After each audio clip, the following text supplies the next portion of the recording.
So England பொறுத்தவரைக்கும் இந்த test சீரீஸ்ல பாசிட்டிவ்ஸ் விட நெகட்டிவ்ஸ் தாங்க அதிகமா இருக்கு.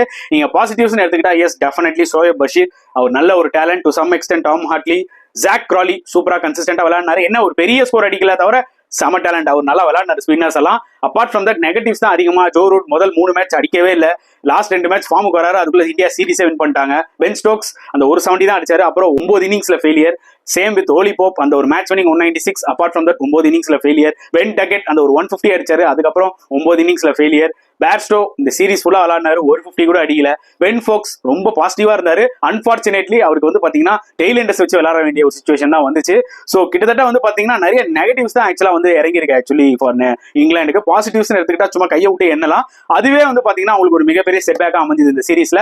பென் ஸ்டோக்ஸ் கேப்டன்ஷிப் வேணா ஓகே நல்லா இருந்திருக்கும், பட் ரியாலிட்டியில அவங்க மேட்ச் வின் பண்ணல, அதுதான் உண்மையா சொல்லி ஆகணும். ஸோ இனிமேட் சப்கான்டினென்ட்ல எப்படி இந்த மாதிரி பேஸ்பால் அப்ரோச்சை கொண்டு போவாங்க அப்படின்றத நான் பொறுத்திருந்து பார்க்கணும்.